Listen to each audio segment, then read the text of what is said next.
Everyone remembers the moment. The mountain on his back, blood pouring from his eyes. Oberyn Martell standing over him, spear in hand. The crowd silent, the verdict clear. He had won. Gregor Clegane, the largest man in Westeros, a killer so brutal that even his own side feared him, was finished, poisoned, dying, helpless on the ground like a wounded animal waiting for the blow that would end it. All Oberyn had to do was deliver that blow. He didn't. Instead, he started talking. He circled the dying giant, demanding something, screaming for something, getting closer and closer until the mountain's hand shot out and pulled him down. And then came the sound that no one who watched that scene has ever forgotten. In that moment, the entire Seven Kingdoms changed. A prince died, a Lannister walked free, and a mystery was born that most people never stopped to examine. Why did Oberyn Martell stop? Not why didn't he finish the mountain faster? That's the wrong question. The right question is deeper, darker, and the answer reaches back 17 years, to a night in King's Landing when a woman named Elia Martell screamed for the last time. This is what you missed. To understand why Oberyn Martell died in that arena, you have to understand what he carried into it. Not a spear, not poison, not skill, though he had all of those things in abundance. He carried a body, his sister's body. Not literally, but in every way that matters. Elia Martell had been living inside Oberyn's chest for 17 years.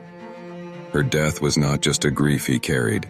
It was a wound that never closed, a fire that never went out, a question that had never been answered. Elia Martell was not just killed during Robert's rebellion, she was destroyed. Gregor Clegane, the Mountain, raped her, murdered her infant son Aegon, and then killed her. He was wearing his armor when he did it. He smashed her head with his bare hands. And he was never punished, never tried, never even officially accused. Tywin Lannister presented the bodies of Elia and her children to Robert Baratheon wrapped in crimson cloaks, a gift, a show of loyalty to the new king. Robert looked at those bodies and accepted them.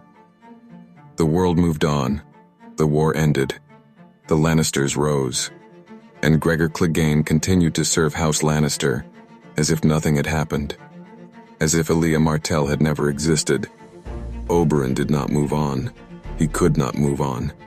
He was in Dorne when it happened, too far away to protect her, too young to stop it, too powerless to demand justice from a king who didn't care. He spent the next 17 years sharpening two things, his skills and his hatred. He became the Red Viper, deadly, brilliant, untouchable. He bedded half of Essos. He fathered 8 daughters. He laughed loud and lived louder. But underneath all of it, underneath the wine and the pleasure and the casual cruelty, was a man who had never once stopped thinking about Gregor Clegane, and about the man who gave Clegane his orders, Tywin Lannister. This is the detail that most people miss. Oberyn did not just want the mountain dead. He wanted Tywin Lannister destroyed.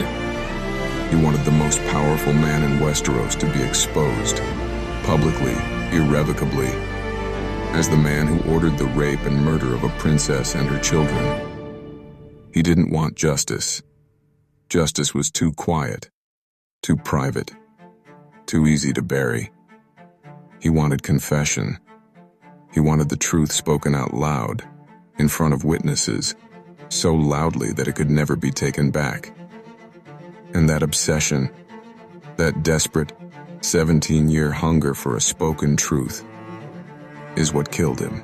When Tyrion Lannister was accused of murdering Joffrey and demanded a trial by combat, it seemed like a death sentence. No one in King's Landing would fight for a Lannister who had fallen from favor. No one wanted to face the mountain. Then Oberyn Martell volunteered. Most people assumed this was about Tyrion, about justice, about Oberyn's famous hatred of injustice and his fondness for lost causes. Some assumed it was simply about the spectacle. Oberyn loved danger the way other men loved wine. All of those assumptions were wrong. Oberyn did not volunteer because he cared about Tyrion Lannister. Tyrion was a means to an end, a door that opened into a room Oberyn had been trying to reach for 17 years. Think about it. The Mountain fighting for the crown meant Oberyn had a legitimate, public, unavoidable reason to face Gregor Clegane in single combat. No assassination in a dark alley. No poison slipped into a drink. A legal arena, in front of the entire court, with the eyes of every lord and lady in King's Landing watching. If Oberyn defeated the Mountain in that arena, and forced him to confess before he died, then Tywin Lannister's role in Elia's murder would be spoken aloud, in public, with witnesses, by the very man who carried it out. That confession would be a sword aimed directly at Tywin's throat. It would not kill him physically, but it would destroy him politically. It would prove that the most powerful man in Westeros had ordered the rape and murder of a royal princess and her children. It would give Dorne grounds for open war. It would turn half the kingdoms against the Lannisters overnight. Oberyn was not fighting for Tyrion. He was fighting for a confession. He was fighting for his sister's name. He was fighting for the moment when Tywin Lannister could no longer hide behind respectability and power. He was fighting for the truth, and he wanted it spoken loudly enough that the whole world would hear. That was his plan. It was brilliant. It was patient. It had been 17 years in the making, and it almost worked. Watch the fight again, if you can bear it, and watch it differently this time. Watch Oberyn's movements. He is not fighting like a man who wants to win quickly. He is fighting like a man who wants to make a point. Every circle he runs around the mountain, every taunt he delivers, every time he screams, "Say her name," these are not signs of arrogance. They are strategy. He needs the mountain talking.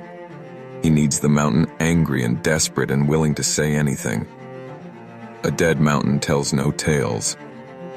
A dying mountain, humiliated and in pain, surrounded by witnesses, might say exactly what Oberyn needs him to say. Who gave you the order? Say her name. Say her name. He is not losing control. He is applying pressure.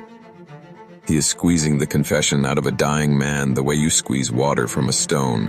Slowly, painfully, relentlessly. And it works. The mountain confesses. He admits it. He says what he did to Elia Martell, in front of witnesses, in the middle of the arena, with every lord and lady watching. The confession Oberyn has waited 17 years to hear falls from the mountain's lips. This is the moment.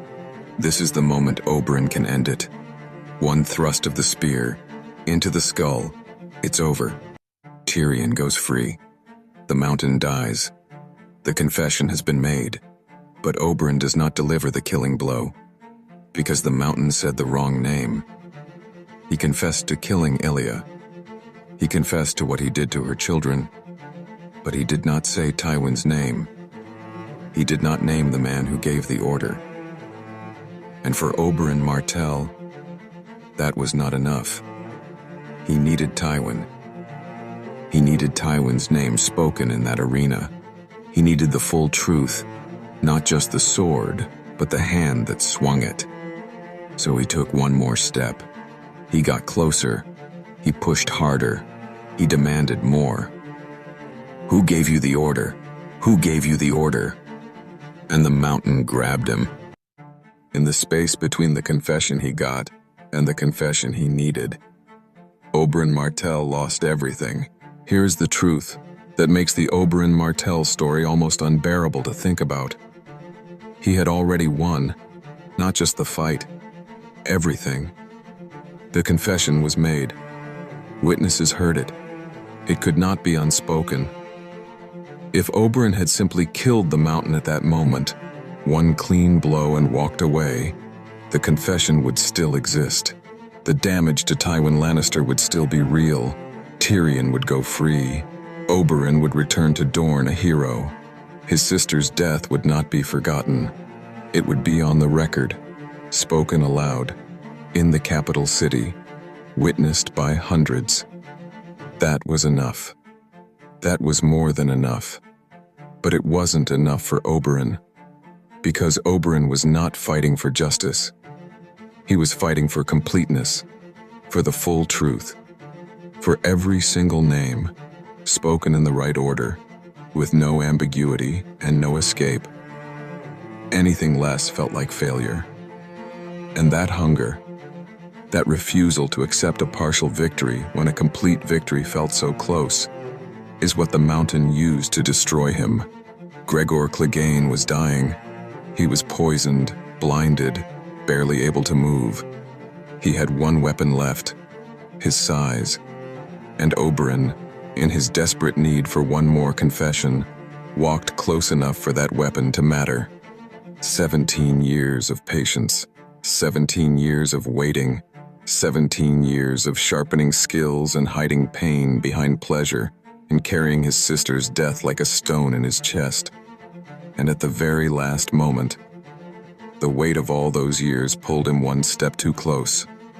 This is what grief does when it is never properly mourned. It does not make you stronger, it makes you hungry. And hunger, the wrong kind of hunger, makes you reckless at exactly the moment you cannot afford to be. Oberyn Martell did not lose to the Mountain. He lost to 17 years of unanswered pain, and a hunger for the complete truth that would not let him accept the partial truth he had already earned. The ripples of that arena spread further than most people realize. Tyrion Lannister, condemned to death, was freed by Jaime, but only because the trial by combat failed and the execution was scheduled.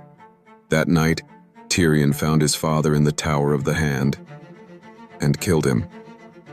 Tywin Lannister, the man Oberyn gave his life trying to expose, died on a privy, shot by his own son with a crossbow. Not in a blaze of public shame, not with his crimes spoken aloud in front of the court. Quietly, privately, in the most humiliating and ignoble way imaginable. In the end, Tywin was destroyed, but not the way Oberyn planned. The confession was never widely believed. The political earthquake Oberyn was building never happened. Dorne did not go to war over a dead champion's last words. The world moved on, and Elia Martell was still forgotten. This is the cruelest part of the story. Oberyn's plan might have worked. The pieces were in place. The confession was made. If he had simply walked away with what he had, the story might have been different. But he couldn't walk away. He never could. Because the wound was too deep and the hunger was too strong, and 17 years is a very long time to carry something before it finally breaks you. In the end, the Mountain did not kill Oberyn Martell. The Mountain was just the instrument. What killed Oberyn Martell was the same thing that made him extraordinary: the absolute refusal to accept anything less than the complete truth, the complete justice, the complete reckoning he believed his sister deserved. It was his greatest virtue, and it was his fatal flaw. So what did you miss? You didn't miss the fight. You didn't miss the horror. You didn't miss the grief. What you missed was the architecture of a man's destruction, built 17 years before he ever walked into that arena.